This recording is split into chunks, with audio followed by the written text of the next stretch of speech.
함께 주님의 이름을 높이며 선포함으로 행하신 일을 감사함으로 찬양할 수 있는 이유는요, 주님께서 우리의 영원한 반석이시기 때문인 줄 믿습니다. 우리 하나님께서는요, 여호와 니시의 하나님이십니다. 우리로 하여금 승리케 하시고요, 우리 하나님께서는 여호와 이레의 하나님이십니다. 우리로 하여금 날마다 공급하여 주셔서 부족함 없게 하여 주시는 하나님이신 줄 믿습니다. 또 우리 하나님은요, 여호와 라파의 하나님입니다. 우리를 치유하시며 회복시키시는 만군의 여호와이신 줄 믿습니다. 마지막으로 우리 하나님은요, 여호와 평강의 하나님, 여호와 샬롬의 하나님이신 줄 믿습니다. 그래서 오늘 저와 여러분이 이것을 함께 선포하며 찬양하며 나아갈 텐데요, 여호와의 이름을 선포할 때마다 우리 삶의 모든 문제가 해결받는 역사 있을 줄 믿습니다. 아멘.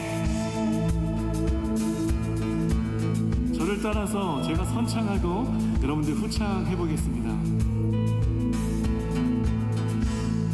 여호와 니시 승리의 주,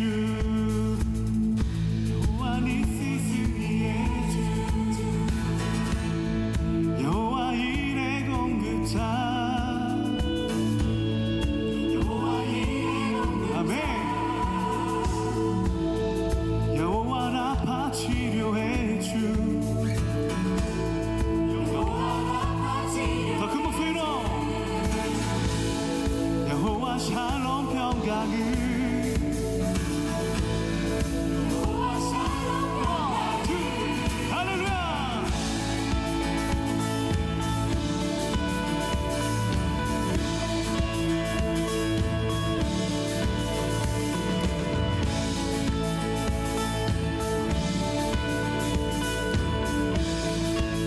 함께 찬양할까요? 모든 우산파에 비교할 자 없네.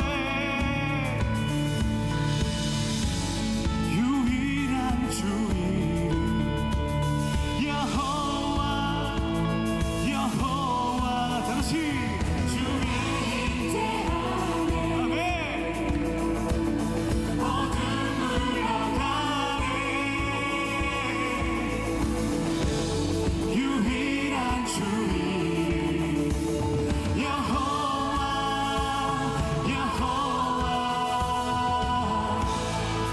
골든네, 골든네, 골든네 그 이름 여호와.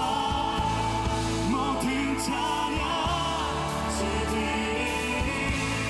모든 찬양 주께 속했네. 할렐루야. 원수는 잠잠해, 원수는 잠잠해. 시온이 하시네. 주님 같은 분 없네. 주 같은 분 없네. 여호와, 여호와. 지치지 않으라. 불 같은 눈,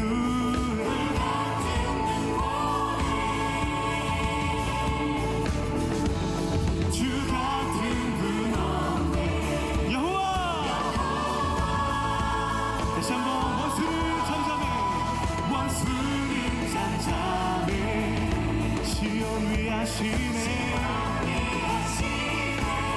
우리 주님 같은 분 없습니다.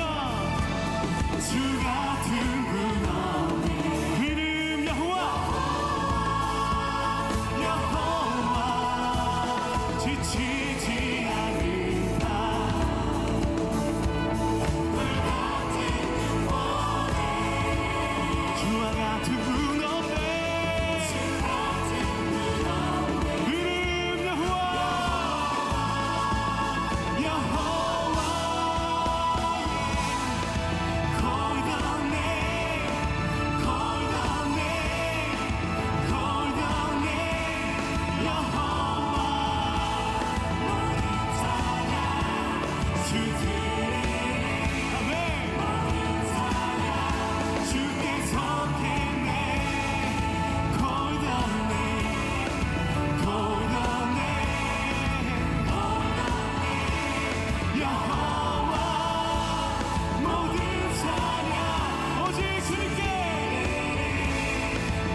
주들이 모든 찬양 주께서 이 시간 우리는 선포합시다. 여호와 모든 찬양 주들이 모든 찬양 주께 속했네. 할렐루야. 여호와 찬양 나의 provider Jehovah Nissi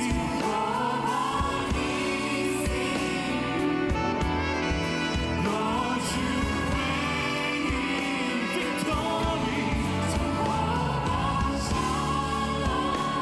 My Prince of Peace My Prince of Peace and I worship you because of who you are Jehovah Jireh my provider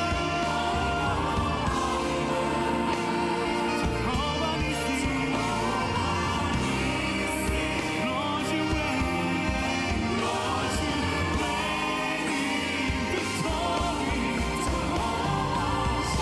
victory my Prince of Peace my Prince of Peace and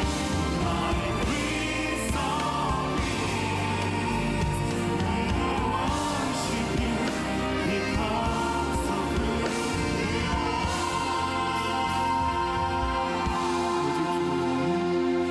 오직 주로 인해 영광 드리네 오직 주로 인해 오직 주로 인해 찬양하네 오직 주로 인해 나의 목소리 높여 나 경배하리 오직 주로 인해 주님만 경배합니다 나 경배하리 오직 주로 인해 할렐루야 주님께 가장 큰 영광의 박수로 화답합시다 할렐루야 오직 주로 인해 주님의 은혜 찬양합니다 아멘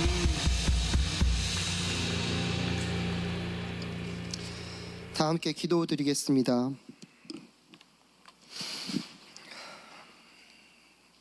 사랑과 은혜가 풍성하신 주님, 영광과 감사를 올려드립니다. 지난 한 주도 주님의 은혜로 살았습니다. 우리가 받은 것이 주님으로부터 오는 것을 믿습니다. 주님께서 공급해 주시는 힘으로 우리가 할 수 있었음을 믿습니다. 주의 말씀이 나를 지켜주셨고 주의 성령이 나를 온전케 하셨습니다. 오늘의 이 예배가 주님 받으시기에 합당한 예배되게 하시고 사랑하는 형제 자매들과 함께 드리는 이 주일 예배를 통해 주님 홀로 영광 받아 주시옵소서. 우리의 약함으로 주님 앞에 나와 회개드리는 주님의 백성들입니다. 회개하며 나오는 저희들을 따뜻하게 맞아주심에 감사드립니다. 오늘도 주님의 백성들을 용서하시고 주님의 거룩한 백성으로 이 땅에 세워주시옵소서. 예수님의 십자가와 부활의 은혜를 통해 나의 약함으로 사는 것이 아니라 완벽하신 주님을 믿는 믿음으로 살게 해 주신 것에 감사드립니다. 지난주 은혜 가운데 마칠 수 있었던 파워유스 여름 수련회에 감사드립니다. 함께한 아이들이 하나님과 공동체와 하나 되는 시간이 될 수 있도록 허락해 주심에 감사드립니다. 그곳에서 함께했던 모든 찬양, 예배, 기도와 사역들이 아이들의 마음속과 부모들의 마음에 오랜 동안 간직될 수 있기를 소망합니다. 그곳에서 모든 주님의 일들이 이루어질 수 있도록 준비하시고 수고하신 많은 손길들이 있습니다. 주님께서 축복해 주시옵소서. 6월부터 시작된 단기 선교 사역이 1차 토아치 선교에서 8차 페루 선교까지 마쳤습니다. 주님의 보호하심과 넘치는 은혜로 채워주심에 감사드립니다. 지금 9차 선교로 사랑하는 형제 자매들이 독일과 폴란드에 가 있습니다. 주님께서 주님의 백성들에게 마음을 주심을 믿습니다. 주님께서 새로운 사역지로 갈 수 있도록 허락해 주심을 믿습니다.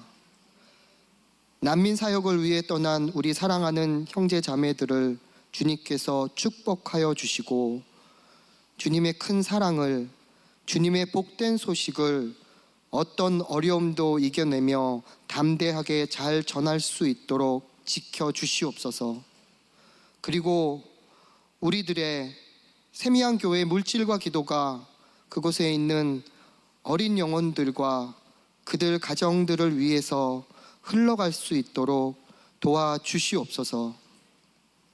이 시간 말씀을 증거하실 김재영 선교사님을 위해 기도드립니다.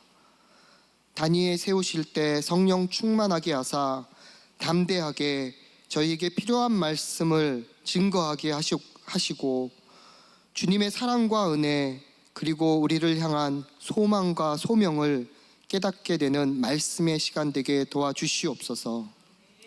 주님의 주 되심에 감사드립니다.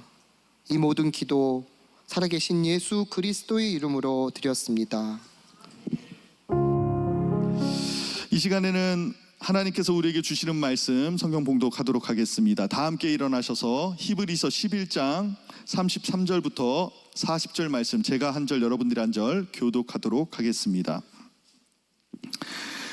그들은 믿음으로 나라들을 이기기도 하며 의를 행하기도 하며 약속을 받기도 하며 사자들의 입을 막기도 하며 불의 세력을 멸하기도 하며 칼날을 피하기도 하며 연약한 가운데서 강하게 되기도 하며 전쟁에 용감하게 되어 이방 사람들의 진을 물리치기도 하며 여자들은 자기의 죽은 자들을 부활로 받아들이기도 하며 또 어떤 이들은 더 좋은 부활을 얻고자 하여 심한 고문을 받되 구차히 풀려나기를 원하지 아니하였으며 또 어떤 이들은 조롱과 채찍질 뿐 아니라 결박과 옥에 갇히는 시련도 받았으며 돌로 치는 것과 톱으로 켜는 것과 시험과 칼로 죽임을 당하고 양과 염소의 가죽을 입고 유리하여 궁핍과 환난과 학대를 받았으니 이런 사람은 세상이 감당하지 못하느니라.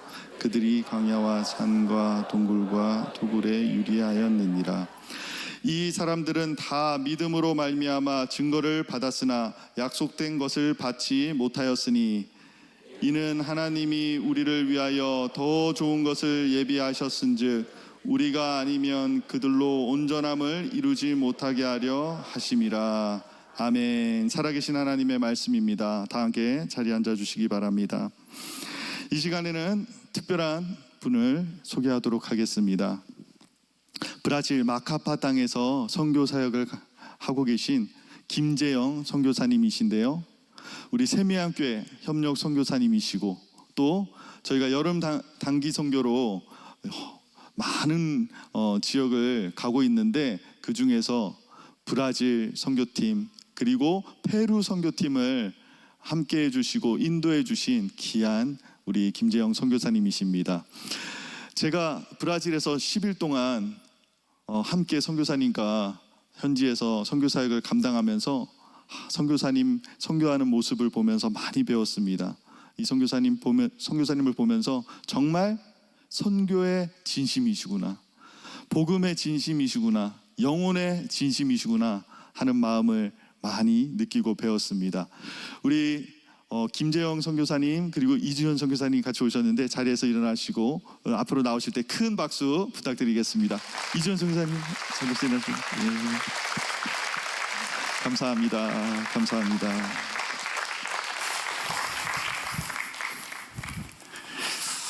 할렐루야.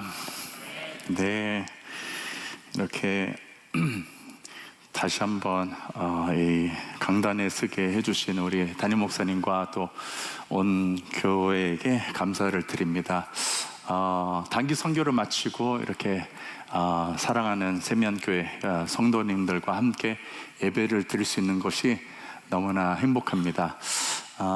근데 제가 이제 브라질에서 계속 이제 살다 보니까 마카파라는 곳에는 이제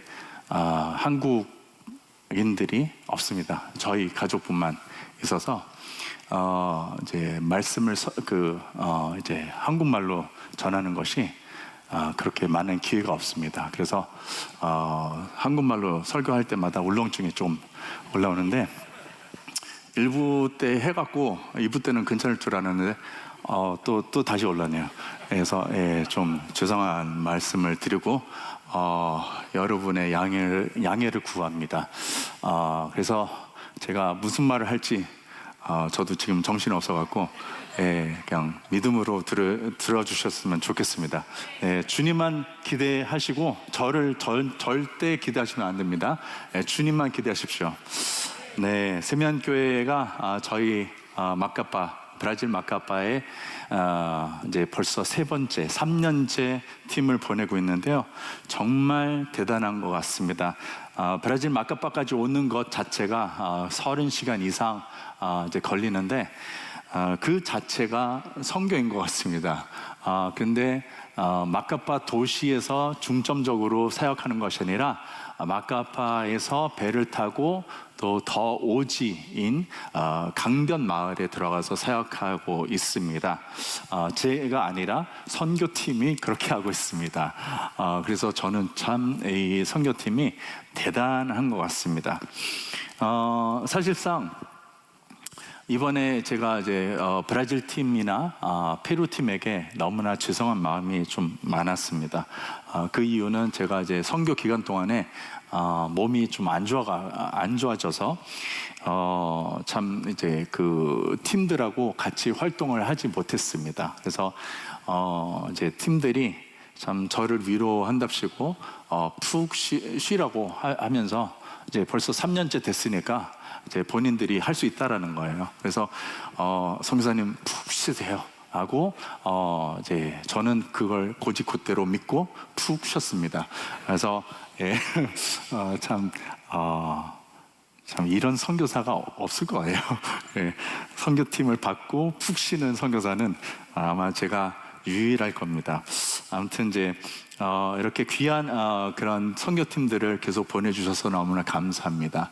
근데 제가 이제 참 아픈 상황에서 쉬고 있는 상황에서 참 감사할 수밖에 없는 그런 상황이 있었습니다. 그 이유는 다른 것이 아니라 제가 이제 아프면서 강변 마을에서 거기에 계시는 현지 목사님 댁에서 잠깐 쉬고 있었는데 BBS를 마치고 이제 돌아오는 아이들과 또 목사님 그 자제분들이 이제 있었습니다. 목사님은 벌써 연락하시기 때문에 자제분들이 이제 벌써 성인이시고 또 이제 그 손녀들이 있습니다.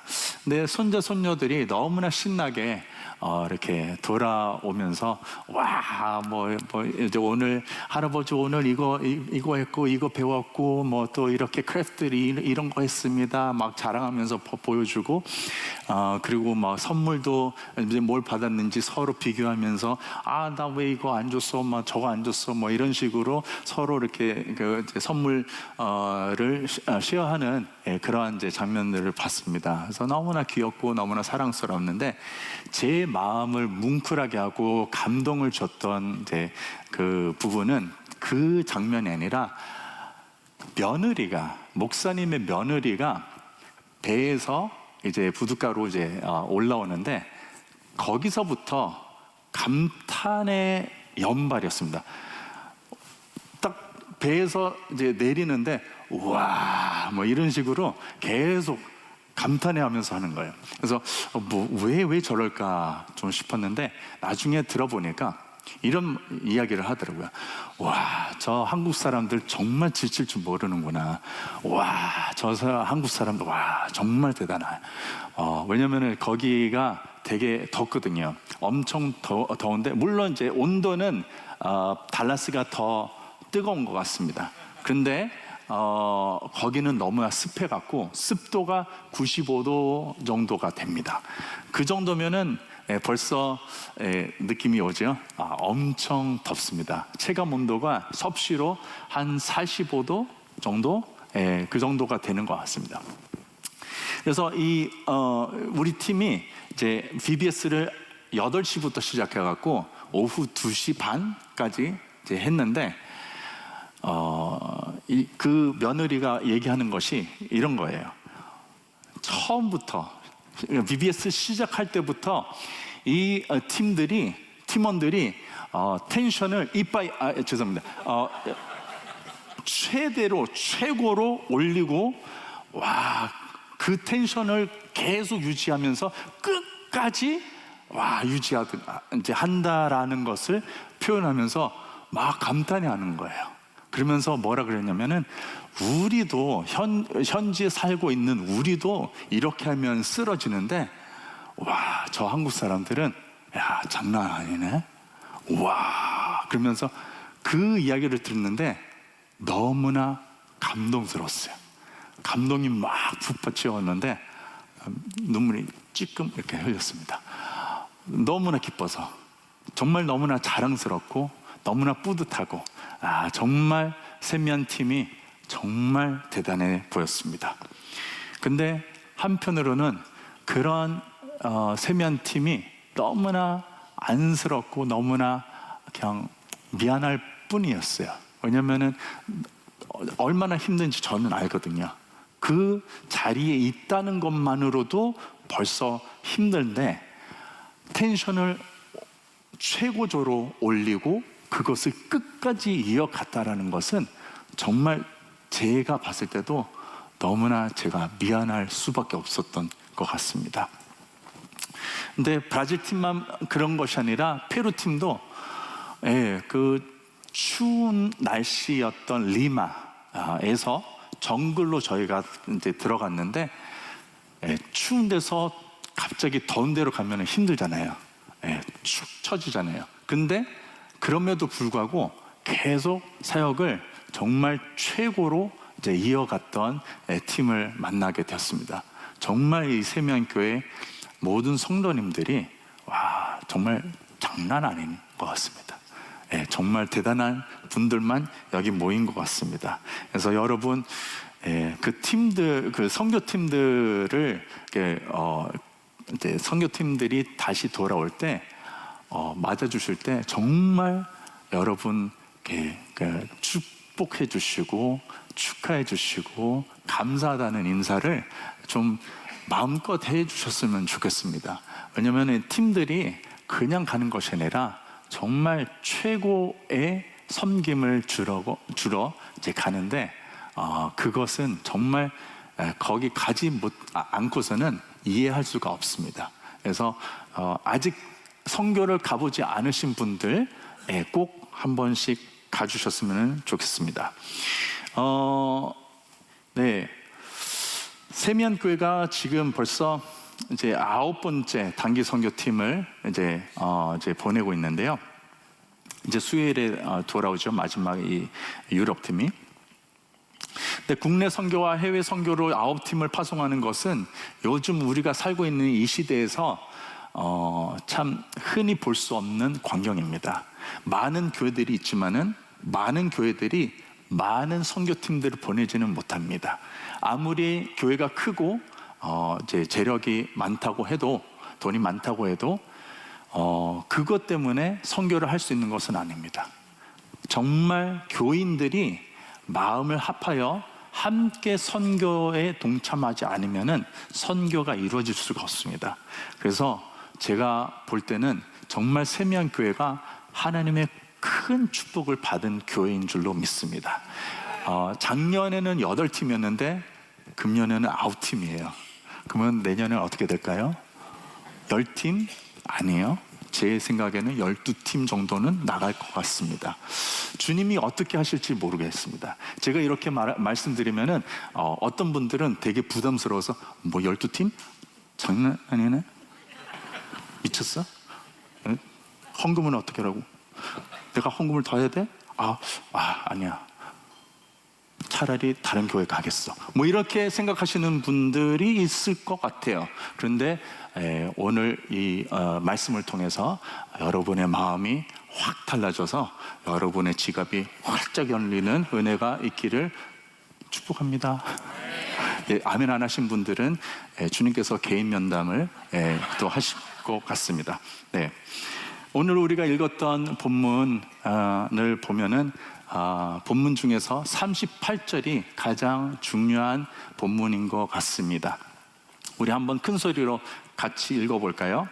38절입니다. 이런 사람은 세상이 감당하지 못하느니라. 그들이 광야와 산과 동굴과 토굴에 유리하였느니라. 네, 우리가 오늘 주목해야 할 부분은 상반절에 있습니다. 이런 사람은 세상이 감당하지 못하느니라.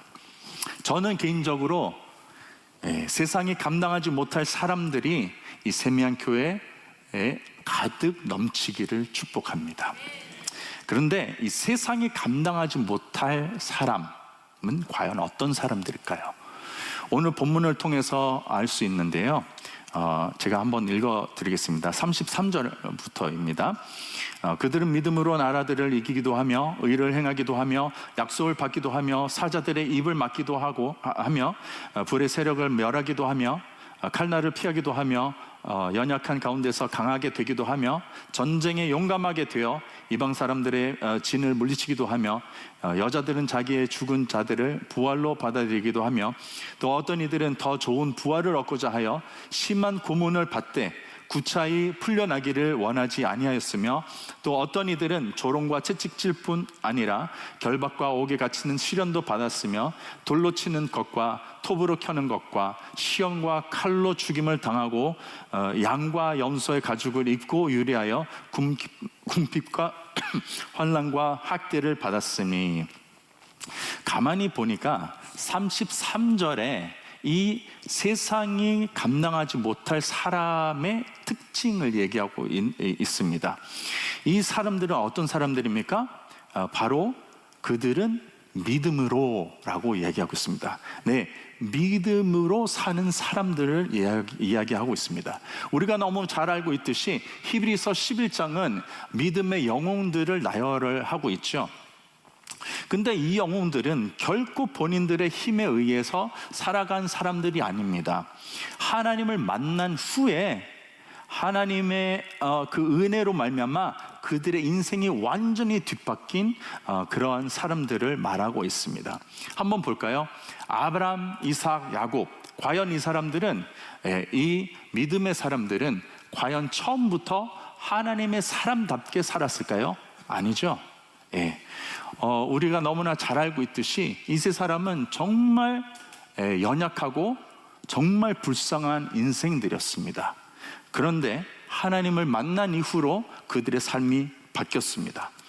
노아는 과연 어떨까요? 노아는 그 시대의 의인으로 이렇게 알려지고 있는데 과연 노아는 그럴 만한 사람, 인재가 있는지 한번 살펴보면은 전혀 그렇지 않다라는 거예요. 노아도 하나님의 은혜를 입어야 되는 사람이었고 죄인이었다는 것을 우리는 볼 수 있습니다. 모세는 과연 다를까요? 모세도 마찬가지로 하나님의 부름을 받았다라는 확신은 있었지만은 자기 힘으로 스스로 뭔가를 하려고 했을 때 실패할 수밖에 없었던 인생이었다는 것을 너무나 우리가 잘 알고 있습니다. 모세와 마찬가지로 삼손도 똑같습니다. 자기 스스로 부름을 받았다는 것은 알고 있었지만은 자기 스스로 뭔가 하려고 하니까 모든 것이 다 실패하고 마는 그런 상황을 맞닥뜨렸던 삼손이었습니다. 그렇다면은 기드온은 과연 기드온에 대해서 잘 얘기할 수 있을까요? 아니요. 기드온도 너무나 겁쟁이였습니다. 완전 겁쟁이였습니다. 다윗도 너무나 담대한 모습의 사람으로 이렇게 인식이 되고 있는데 그가 정말 죄인 중에 죄인이었다는 것을 그가 스스로 얘기하고 있습니다. 시편 51편 5절에 보면은 다윗이 이렇게 고백하고 있죠. 내가 죄악 중에 출생하였으며 내 모친이 죄 중에 나를 잉태하였나이다 라고 고백하고 있습니다. 우리가 분명히 알아야 될 것은 이 사람들마저도 전혀 이렇게 칭송받고 인정을 받을 만한 사람들이 아니었다라는 것을 우리에게 보여주고 있습니다.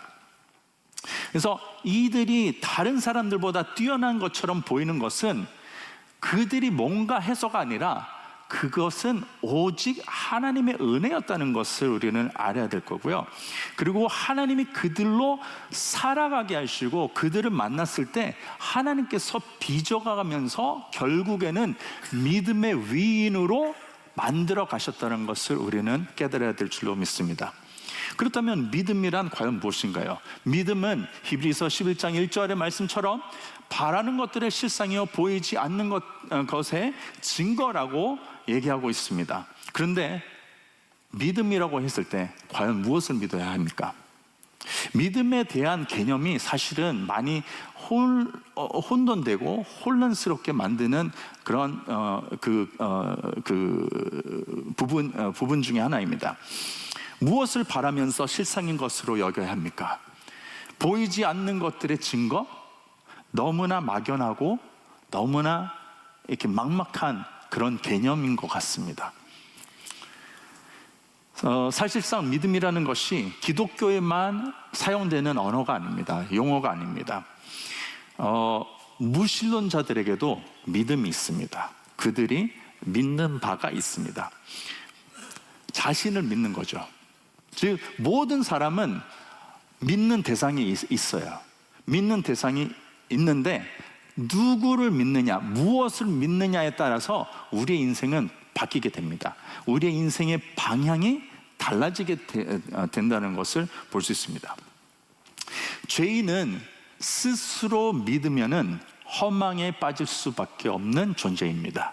그런데 죄인이 또 다른 조금 더 좋은 죄인, 조금 더 나은 죄인, 덜 죄인, 뭐 이런 개념이 있는지 모르겠지만은 그런 죄인이 또 다른 죄인을 믿고 따라간다면은 어떻게 될까요? 결과는 뻔합니다. 둘 다 망할 수밖에 없습니다. 마치 예수님이 누가복음 6장 39절에 이렇게 말씀하고 있지 않습니까? 그 비유로 말씀하시는데 맹인이 맹인을 인도할 수 있느냐? 둘이 다 구덩이에 빠지지 아니하겠느냐라고 말씀하셨습니다. 죄인은 그가 어디서 왔고 어디로 가는지 모르는 것이 죄인입니다. 우리의 삶 속에서 우리가 자라오면서 지금까지 지내오면서 몇 번이나 이런 질문을 해봤습니까? 나는 어디서 왔지? 나는 어디로 가고 있지? 죄인이 스스로 이 질문에 대답할 수 있겠습니까? 아니요, 절대 대답할 수 없습니다. 왜냐하면 인간은 자기 스스로 대답할 수 있는 어떤 능력이 없기 때문입니다. 그래서 죄인 자체가 자기 스스로에 대해서 그 인생이 어떻게 될 것인지에 대해서 전혀 예상할 수가 없는 것이 우리의 삶입니다. 그렇다면 종교인은 과연 다를까요? 아니요, 종교인들도 마찬가지입니다. 종교인이 믿음을 다른 신에게, 다른 우상에게 둔다면은 그것도 허망할 수밖에 없습니다. 우리가 살고 있는 이 세상 가운데 많은 종교가 있습니다. 그 많은 종교들 중에 유일하게 하나님과 관계를 갖는 종교는 기독교밖에 없습니다.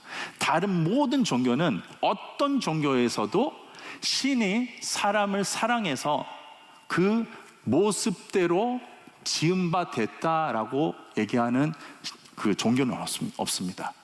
또는 인간을 사랑해서 자신을 내어줄 만큼 사랑했다라는 종교는 없습니다. 유일하게 기독교가 말하는 그 하나님이 세상을 창조하신 분이요, 또 인간을 자신의 형상을 따라 지으신 분이라고 우리는 그렇게 믿고 또 이렇게 살아갑니다. 인간이 타락했을 때에도 인간을 그냥 내치고 완전히 없애고 다른 사람을, 인간을 창조하신 것이 아니라 그 타락한 인간을 끝까지 사랑하는 것을 보여준 것이 바로 기독교입니다. 그래서 우리가 믿는 이 믿음이 결코 우리에게서부터 시작되는 믿음이 될 수가 없다라는 것을 이제 보여주고 있습니다. 하나님께서 인간이 타락했을 때 그 아들 독생자이신 예수 그리스도를 아끼지 아니하시고 내어주신 그 하나님이심을 우리는 그렇게 믿고 이제 따라가는데, 그 하나님이 바로 우리 하나님이라는 것이 너무나 감사할 뿐입니다. 이것을 믿는 것, 나는 죄악 가운데서 절대 소망이 없고 살 수 있는 가치가 없는 존재라는 것을 깨닫고 인정하게 될 때, 그때서야 비로소 하나님의 은혜가 이해가 되는 것입니다. 그때서야 비로소 믿음의 근거가 어디에 있는지 우리는 깨닫게 된다라는 것을 이야기하고 있습니다.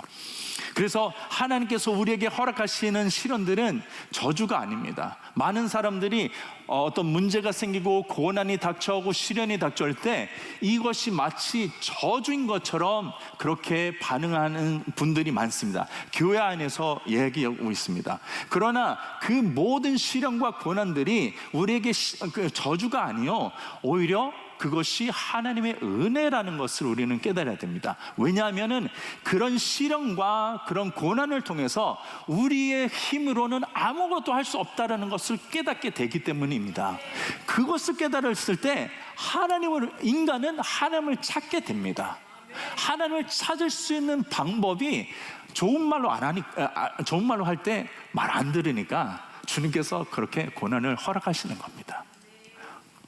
좋은 말을 할 때 주님을 따라간다면은 주님이 왜 고난을 허락하시겠습니까? 아니죠. 근데 그렇게 우리가 밑바닥을 치었을 때 하나님을 만난다면은 정말 하나님의 은혜가 엄청나게 우리에게 부어진다라는 거예요.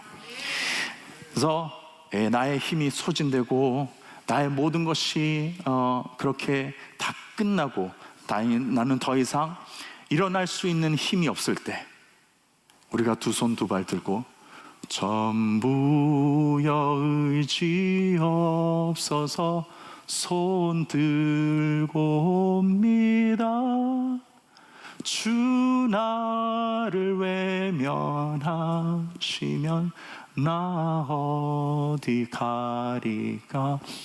이 찬양의 찬송가 그 가사처럼, 고백처럼, 천부여 의지 없어서 손 들고 주님 앞에 옵니다. 주님, 나는 정말 이제는 끝났습니다. 넘어지고 자빠져갖고 난 더 이상 일어날 수 있는 힘이 없습니다. 주님, 근데 이런 상황에 있는 내가 주님을 바라보면서 주님 앞에 나가는데 주님이 나를 외면하면 난 이제 더 이상 그칩니다. 나의 마지막 소망, 나의 마지막 희망이 주님께 있는데 이것마저도 내가 놓쳐버린다면 주님, 나는 어떻게 살아야 됩니까? 이런 고백입니다. 이런 고백을 할 수 있는 것은 주님의 은혜가 아니면 할 수 없습니다. 그래서 믿는 것은, 이것을 믿는 것, 나는 죄악 가운데서 절대 소망이 없다라는 것을 우리가 믿을 때 하나님의 은혜가 폭포처럼 우리에게 부어집니다. 여기 이 자리에 모인 우리는 하나님의 은혜를 입은 자들임을 믿습니다. 네, 이 진리를 우리는 깨달을 수 있는 은혜를 받은 자들임을 우리는 고백해야 됩니다. 그것을 깨달은 것은 우리 안에 이미 믿음이 시작됐다는 것을 의미합니다. 근데 이 믿음이 나의 믿음이 아니라, 나로부터 시작된 믿음이 아니라 주님으로부터 시작되는 믿음을 말하고 있습니다. 왜냐하면 나의 믿음은 망할 수밖에 없어요.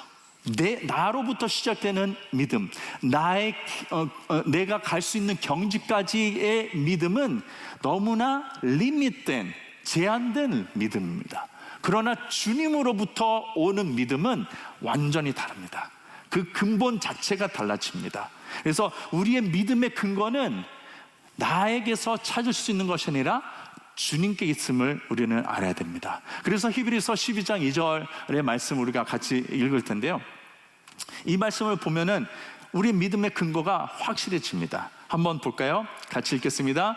믿음의 주요 또 온전하게 하시는 이인 예수를 바라보자. 그는 그 앞에 있는 기쁨을 위하여 십자가를 참으사 부끄러움을 개의치 아니하시더니 하나님 보좌 우편에 앉으셨느니라. 아멘. 아멘. 자, 믿음의 주요 또 온전하게 하시는 이인. 네. 한글로 이렇게 제가 이렇게 이 말씀을, 이 본문을 묵상할 때는 참 마음에 와닿지는 않습니다. 근데 영어로 제가 찾아보니까, 저는 원래 스페니쉬나 포르투기스가 훨씬 더 편하거든요. 그래서 거기 그 익스프레션이, 그 표현이 훨씬 더 저한테는 맞습니다. 근데 여기서 보니까 영어로 보면은 이렇게 쓰여 있습니다. Founder and perfecter of our faith. Founder, 다시 말해서는 그 시작이, 누가 이것을 창조했느냐, 누가 이것을 시작했느냐, 믿음의 founder, 믿음을 시작하신 이가 예수님이라는 거예요. 그리고 그것을 온전케 하신 이도 예수님이라는 거예요. 다시 말해서는 우리가 여기서 개입해갖고 뭔가 해보려고 하는 그런 믿음이 아니라, 우리가 주님 안에 있어서 주님으로부터 시작되는 그 믿음이 주님 안에 거하면은 주님께서 계속 우리로 하여금 온전하게 만들어 가신다라는 것을 의미하고 있습니다. 그래서 이 믿음이 우리에게는 너무나 큰 소망을 줍니다. 희망을 줍니다. 왜? 나한테 달려있지 않기 때문에. 나한테 달려있었으면 너무나 실망할 수밖에 없는 믿음이어야 되는데, 그런데 주님께 달려있기 때문에 주님이 친히 일하시고 친히 우리를 그렇게 만들어 가신다라는 그 약속이 있기 때문에 우리는 너무나 기쁨으로 주님과 함께 동행할 수 있다는 거예요. 그래서 믿음의 근거가 무엇입니까? 예수 그리스도입니다. 근데 예수님이 우리의 믿음의 근거라면은, 예수님의 그 근본이 예수님이면은 우리의 믿음의 내용도 예수님이어야 됩니다. 예수님이 주신 복음이어야 됩니다. 다시 말해서 내가 바라는, 나의 옛자의 본성으로 바라는 것들을 바라는 것이 믿음이 아니라, 그 내용도, 주님으로부터 시작된 그 믿음은 이제 내가 원하는 것 아닌 내 안에 계시는 성령님, 내 안에 계시는 예수 그리스도가 원하시는 것이 나의 믿음의 내용이라는 거예요. 그래서 우리 히브리서 11장 6절도 한번 같이 볼까요? 어떤 내용이 있어야 되는지, 믿음의 내용이 어떤 것이 내용이 되는지 너무나 잘 이야기하고 있습니다. 같이 읽을까요? 믿음이 없이는 하나님을 기쁘시게 하지 못하나니 하나님께 나아가는 자는 반드시 그가 계신 것과 또한 그가 자기를 찾는 자들에게 상 주시는 이심을 믿어야 할지니라. 아멘. 아멘. 하나님께 나아가는 자는 반드시 무엇을 믿어야 한다고요? 하나님이 계신 것과, 먼저 하나님이 계시다는 것을 믿어야 합니다. 그런데 우리가 이제 세상을 살아가면서 흔히 볼 수 있는 것은, 하나님이 계시다고 고백은 해요. 하나님을 믿는다고 고백은 해요. 그렇지만은 하나님과 동행하지 않아요. 중남미 국가들을 보면은 캐톨릭권의 국가들입니다. 그래서 이런 국가에서, 이 중남미에서 노방 전도를 하게 되면은 저희가 흔히 물어보는 질문들이 있습니다. 어떤 것입니까? 하나님을 믿으십니까? 하나님을 사랑하십니까? 라는 이 질문으로 시작합니다. 근데 그렇게 질문하면은 그들의 대답이 어떤가요? 네, 사랑합니다. 네, 믿습니다. 입니다. 그러면은 저는 감사하네요. 할렐루야. 우리는 형제입니다. 이렇게 대답하지 않습니다. 저는 다시 되묻습니다. 그러면은 그렇게 사랑하시고 또 믿으시면은 매주 교회에 다니시겠네요? 그러면은 그들의 대답이 아니요 라는 거예요. 이상하네. 그러면 너무나 바빠서 교회 나가지 못하더라도 너무나 사랑하기 때문에 그러면은 매일 말씀을 묵상하고 말씀을 읽으시겠네요? 라고 질문하면은 대답이 어떨까요? 아니요. 그러면 저는 또 다시 한번 묻습니다. 그러면 저도 기도는 하시겠죠? 그러면 예, 기도는 합니다. 기도는 내가 나의 가족을 위해서, 나의 안전을 위해서, 나의 직장을 위해서 기도합니다. 이런 사람들 과연 하나님을 믿는다고 얘기할 수 있을까요? 하나님을 사랑한다고 할 수 있을까요? 아니죠. 근데 똑같은 장면을 교회 안으로 한번 대입해 보겠습니다. 교회 안에는 과연 이런 사람들이 있을까요? 없을까요? 안타깝게도 너무나 많다는 겁니다. 하나님을 믿는다고 하고 하나님을 사랑한다고 하지만은 하나님과 전혀 무관한 삶을 살아가고 있는 오늘 이 시대의 교회들이 너무나 많습니다. 그런 교인들은 너무나 많습니다. 저의 바람은 세미한교회 교인들은 그렇지 않기를 바랍니다. 지금까지 그랬다면 이제부터라도 다시 변화되어서 정말 하나님과 동행하는 삶을 살기로 저는 축복합니다. 우리가 맹목적인 그리스도인이 되어서는 안 됩니다. 주님께서 우리에게 원하시는 것은 그런 관계의 형성입니다. 예수님을 믿고 하나님을 믿는다고 하면서 전혀 무관한 삶을 살아간다면 우리도 동일하게 그냥 종교인으로 남을 수밖에 없어요. 하나님과 전혀 무관한 삶, 하나님 안다고 하지만은 알지 못하는 삶, 그냥 우리의 스스로의 착각에 빠져서 종교 생활을 하는 그런 삶으로 그렇게 생을 끝날 수는 없습니다. 그래서 우리는 다시 주께로 돌아가야 됩니다. 주님이 왜 종교인을 싫어하시는지, 그리고 무엇을 원하시는지 시편 기자를 통해서 우리는 알 수 있습니다. 시편 25편 14절입니다. 이렇게 쓰여 있습니다. 여호와의 친밀하심이 그를 경외하는 자들에게 있으며 그의 언약을 그들에게 보이시려다. 아멘. 예. 여호와의 친밀하심이, 하나님께서는 친밀하고 싶은 마음이 있는 거예요. 인간을 창조하셨을 때 인간과 사람과 그런 사랑의 대상으로, 교제의 대상으로 만드셨는데, 우리가 교제하지 않는다면, 그 친밀함을 갖지 않는다면 우리는 결코 하나님을 안다라고 할 수가 없습니다. 주님께서 우리와 그 교제를 하시고 싶어 하시는데, 그 친밀함이 경외함을 얘기하고 있습니다. 다시 말하자면 경외함 없이는 하나님을 찾을 수가 없습니다. 경외함 없이는 하나님과 친밀한 관계를 가질 수가 없습니다. 경외함이 과연 무엇입니까? 어디서부터 경외함이 시작됩니까? 경외함은 우리가 많은 사람들이 이런 생각을 합니다. 이런 착각을 합니다. 경외함은 바로 하나님 앞에서 아무 말 하나 하지 않고 두려워 떨면서 그냥 하는 이런 모습이 경외함으로 착각하는 분들이 많습니다. 그것이 경외함이 아닙니다. 친밀함 속에서 경외함이 나타나는 거예요. 자, 그러면 그 친밀함을 우리는 어떻게 얻을 수 있을까요? 예레미야 29장 12절과 13절을 보겠습니다. 너희가 내게 부르짖으며 내게 와서 기도하면 내가 너희들의 기도를 들을 것이요, 너희가 온 마음으로 나를 구하면 나를 찾을 것이요, 나를 만나리라. 아멘. 예. 주님께서 원하시는 것은 반심이 아니라 전심입니다. 믿음은 반드시 우리의 희생이 따릅니다. 어린 양이 이끄는 대로 따라가기 위해서는 그런 희생이 뒤따라야 됩니다.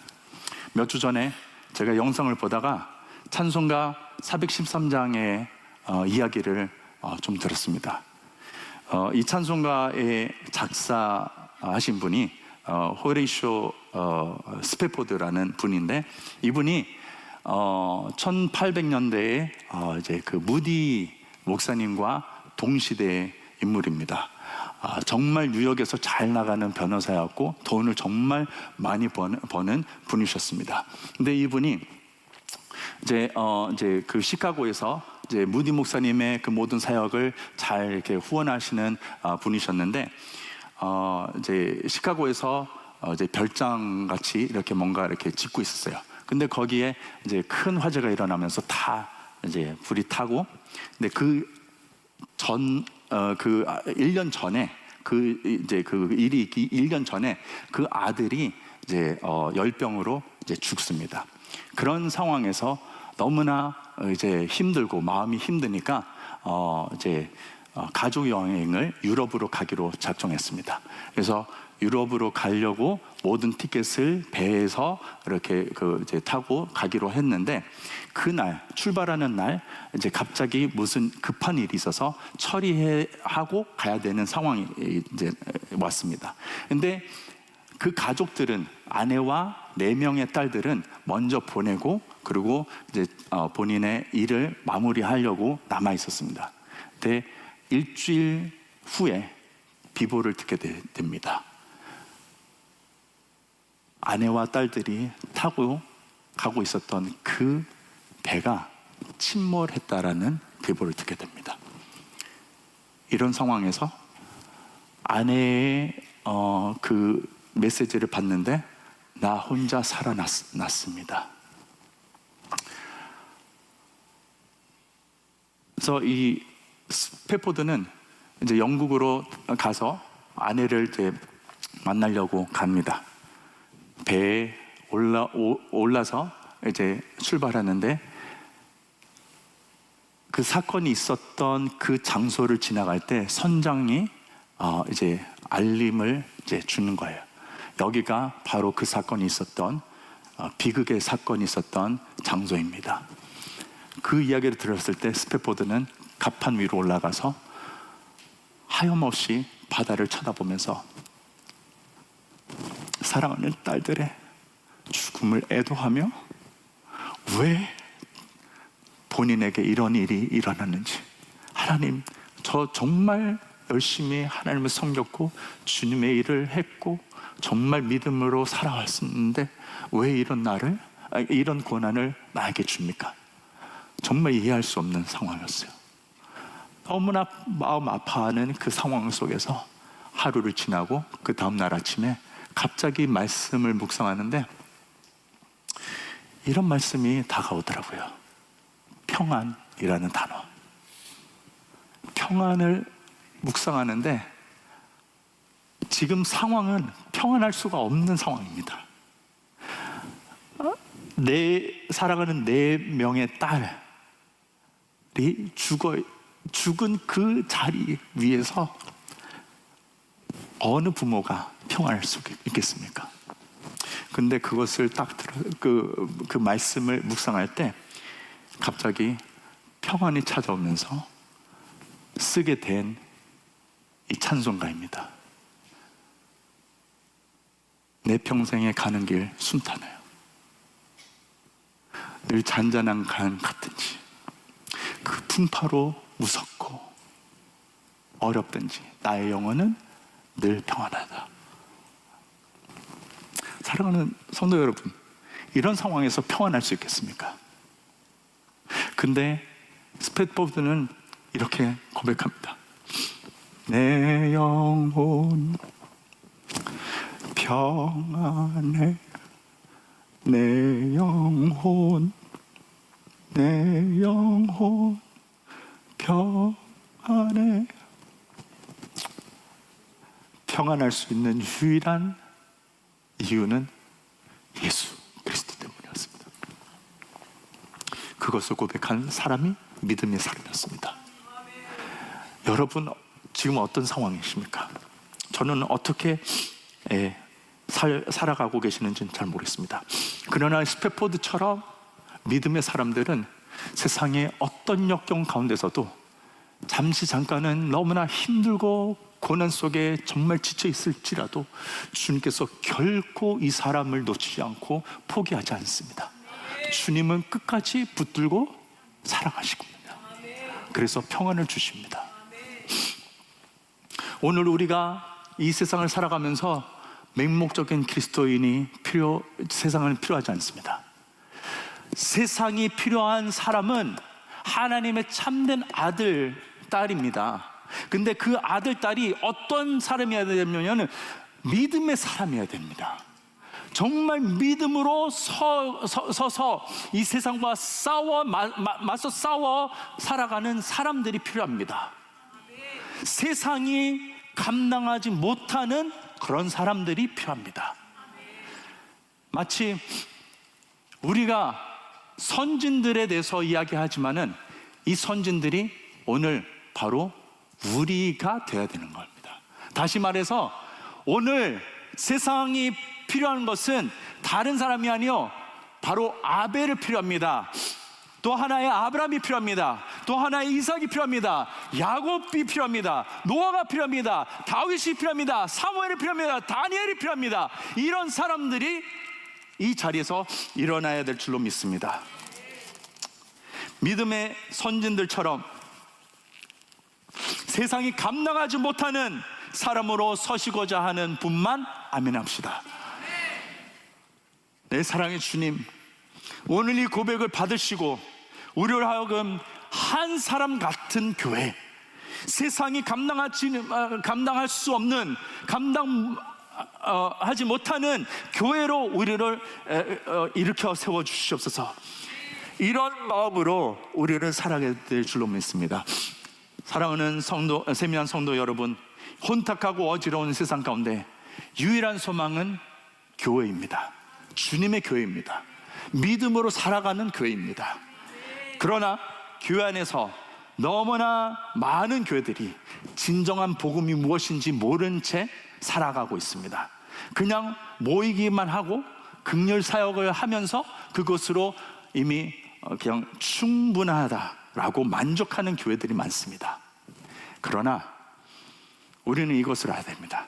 이 시대에 교회를 교회되게 하고 예배가 예배되게 하는 것은 바로 믿음의 사람들에 의해서 그렇게 변화됩니다.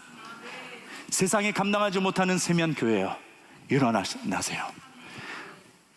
여러분을 통해서 이 미국 땅에 주님의 빛을 발하십시오. 한국 땅에 주님의 빛을 발하십시오. 뿐만 아니라 중남미와 유럽과 아프리카와 오시아니아와 모든 세계 각곳에 주님의 빛을 발하는 교회가 되기를 주님의 이름으로 축복합니다.